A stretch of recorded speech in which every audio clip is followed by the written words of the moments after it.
आम बजट में इस बार क्या होगा? जेडीयू किस तरीके से सोच रही है? इस पर हमारे साथ बातचीत करने के लिए मौजूद हैं जेडीयू के वरिष्ठ नेता केसी त्यागी। सर, जो बजट है वो 23 तारीख को आ रहा है। आप लोग किस तरीके से लगातार मांग कर रहे हैं? विशेष राज्य दर्जे की मांग कर रहे थे। बजट बिहार को बेहतर तरीके से मिलना चाहिए।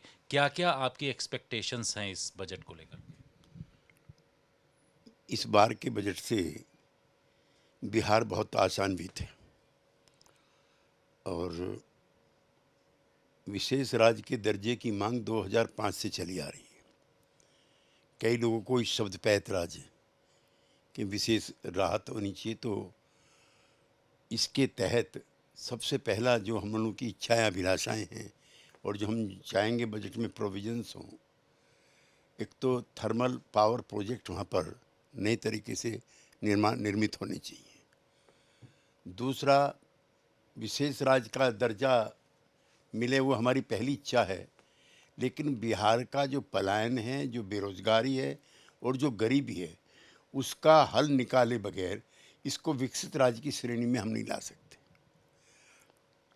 वहाँ पर इस समय एक अभिलाषी मध्यम वर्ग भी पैदा हुआ है। हम चाहते हैं कम से कम 1 दर्जन नए हवाई अड्डों का निर्माण होना चाहिए।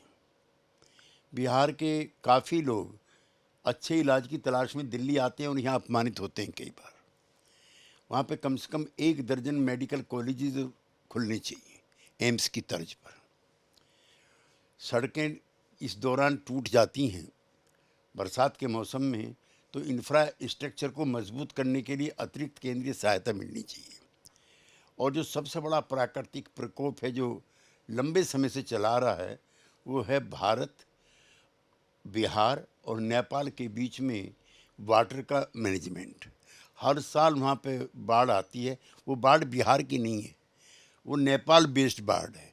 नीतीश कुमार जी के साथ मैं भी प्रचंड, जो वहाँ के उस समय प्रधानमंत्री थे, उनसे मिला था।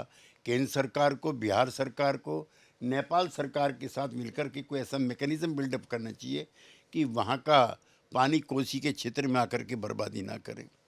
बाकी रोज़मर्रा की जो बिहार की जनता की इच्छाएं अपेक्षाएं हैं, उस पर समय समय पर संवाद होता रहता है। लेकिन बिहार की जनता को इस बजट से काफ़ी इच्छाएं भी हैं और अभिलाषाएं भी। काफ़ी लंबी चौड़ी फहरिस्त है आपकी। अ, बिहार को लेकर के आप सरकार में भी हैं, सहयोगी हैं एनडीए के। आपको लगता है कि ये तमाम चीज़ें मिलेंगी? हालांकि वहाँ की ज़रूरत भी है, लेकिन सरकार में रहते हुए आप लोग किस तरीके से मांग कर रहे हैं? नहीं, हम अपना जो व्यू पॉइंट है वो वित्त मंत्री को भी और जो संबंधित अधिकारीगण हैं, मंत्रीगण हैं, सेंटर हैं, उसको बता चुके हैं। कितनी उम्मीद लगती है कि ये तमाम चीज़ें पूरी होंगी? जो विशेष राज्य का दर्जा है या फिर तमाम और चीज़ें, एयरपोर्ट को लेकर के आप बात कर रहे हैं, एनटीपीसी वहाँ बनना चाहिए, उम्मीद कितनी लग रही है? ये 100% उम्मीद है। ये वो चीज़ें हैं जो बिहार को दरिद्रता से, बेचारी से, बेकारी से निकाल करके एक समृद्ध बिहार राष्ट्र के रूप में निर्मित करेंगी। तो बजट इस बार खास तरीके से है। उधर चंद्रबाबू नायडू भी, जो सहयोगी हैं एनडीए के, उनकी तरफ से भी मांग की जा रही है कि जो आंध्र प्रदेश की स्थिति काफ़ी ख़राब है उसको भी बेहतर नहीं, आंध्र पैकेज प्रदेश मिले। की स्थिति भी बिहार जैसी हो गई। बिहार के बंटवारे के बाद जितने भी कॉमर्शियल एस्टेब्लिशमेंट थे, जितनी कोल था, माइन था, इंस्टीट्यूशंस थे, बड़े शहर थे, सब झारखंड में चले गए। बिहार के इससे बर्बादी, बेरोजगारी और पलायन आया। ऐसी स्थिति आंध्रा के बंटवारे की है। जो रेवेन्यू का सबसे बड़ा सेंटर ऑफ कलेक्शन था, कलेक्शन ऑफ सेंटर था, वो हैदराबाद और उसके आसपास का था। वो सब चला गया तेलंगाना में। आंध्र प्रदेश भी बेबस और लाचार राज्य की भूमिका में है। और एक दौर था जब नीतीश कुमार जी ने सभी अर्ध विकसित या पिछड़े राज्यों के लिए इस तरह की मांग की थी। दो महत्वपूर्ण सहयोगी इस सरकार में हैं, टीडीपी और जेडीयू। आप लोग इतनी बड़ी बड़ी मांगे कर रहे हैं, क्या पूरी होंगी, ऐसा लगता है आपको? इसमें से एक भी मांग बड़ी नहीं है। आप देखिए अन्य विकसित राज्यों को, क्या उनके अकेले उत्तर प्रदेश में 7 एयरपोर्ट हैं, महाराष्ट्र में 6 एयरपोर्ट हैं।